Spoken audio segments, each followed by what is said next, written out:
नमस्कार, ये आकाशवाणी चंडीगढ़ है। अब आप अमन सैनी से प्रादेशिक समाचार सुनिए। राष्ट्रपति द्रौपदी मुर्मू ने आज हरियाणा के अंबाला वायुसेना स्टेशन से राफेल लड़ाकू विमान में उड़ान भरी।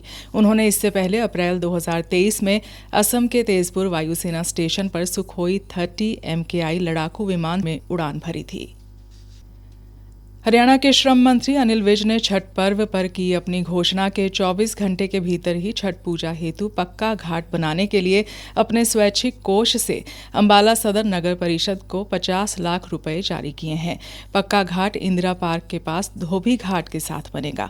यह घाट लगभग 75 मीटर लंबा और 20 मीटर चौड़ा होगा।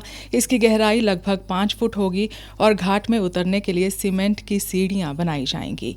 गौरतलब है कि ऊर्जा मंत्री अनिल विज ने सोमवार शाम बबियाल के निकट टांगरी बांध पर छठ पूजा कार्यक्रम में लोगों की मांग पर पक्का घाट बनाने की घोषणा की थी।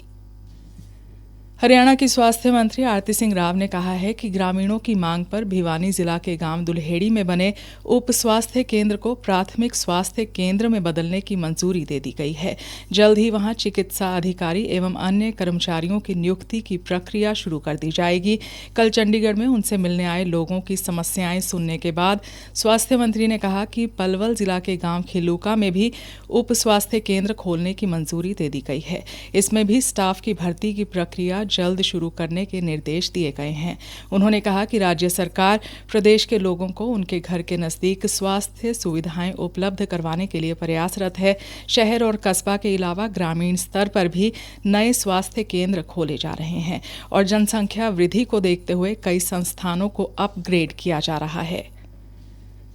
जींद के पुलिस अधीक्षक कुलदीप सिंह ने कहा है कि युवाओं को गैरकानूनी तरीकों से विदेश भेजने के लिए बरगलाने की कोशिश करने वालों के खिलाफ सख्त कार्रवाई की जाएगी। कल एक पत्रकार वार्ता को संबोधित करते हुए उन्होंने कहा कि पुलिस ऐसे लोगों पर नजर रख रही है। श्री कुलदीप सिंह ने कहा कि 26 अक्टूबर को जींद जिले के 3 युवक अमेरिका से डिपोर्ट होकर भारत लौटे हैं, जिन्होंने गैरकानूनी रास्तों से अमेरिका पहुंचने के प्रयास में अपनी पूंजी, समय और सुरक्षा तीनों गंवाए हैं।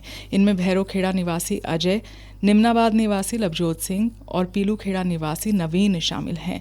उन्होंने कहा कि डोंकी रूट से विदेश जाना एक गंभीर अपराध है और यह समाज की प्रतिष्ठा पर भी प्रश्न चिन्ह लगाता है। पुलिस अधीक्षक ने समस्त जिलावासियों से उचित माध्यम से ही विदेश जाने की अपील की। ये आग्रह है सभी नौजवान लोगों को और अन्य जो है विदेशी धरती पे जाके कुछ काम करना चाहते हैं, विशेषकर अमेरिका में, तो वो एक ऐसे ट्रैवल एजेंट से ही संपर्क करें जो ऑथराइज्ड हो। किसी अनऑथराइज्ड ट्रैवल एजेंट से ना संपर्क करें, जो है गलत तरीके से वो बिल्कुल ना जाएं। जैसे सुनने में आता है कि डंकी रूट बड़ा एक फेमस टर्म हो गया है, वो रूट लेके महीने से 3 महीने की एक जर्नी वो पैदल भी होती है, बड़ी टफ होती है और उनका जो लास्ट में रिजल्ट निकलता है वो डिटेंशन सेंटर ही होता है। तो ये प्लीज मेरा आग्रह है, ये ना करें।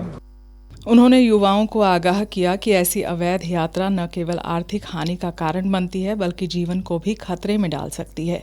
कई बार ऐसे मामलों में युवाओं को रास्ते में शारीरिक प्रताड़ना का सामना करना पड़ता है।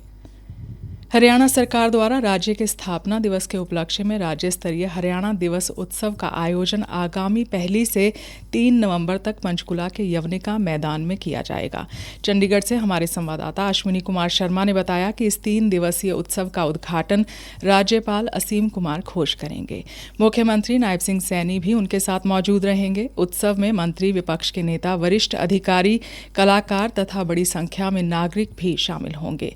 उत्सव में नृत्य एवं रागनी प्रतियोगिताएं भी करवाई जाएंगी, जिनमें प्रदेश भर के महाविद्यालयों से छात्र छात्राएं भाग लेंगे। उत्कृष्ट प्रदर्शन करने वाले विजेताओं को मुख्यमंत्री 3 नवंबर को लाखों रुपए के नकद पुरस्कार प्रदान करेंगे। प्रथम पुरस्कार 1 लाख का रहेगा। इस दौरान उत्सव स्थल पर विरासत प्रदर्शनी भी दिखाई जाएगी, जिसमें हरियाणा की पारंपरिक संस्कृति, परिधान, कृषि उपकरण, लोक कला और हस्तशिल्प वस्तुएं प्रदर्शित की जाएंगी। हरियाणा के कपास उत्पादक किसानों की कपास की फसल का पूरा न्यूनतम समर्थन मूल्य देने के लिए एक ऐप कपास किसान तैयार की गई है। इसी के साथ समाचार बुलेटिन समाप्त हुआ।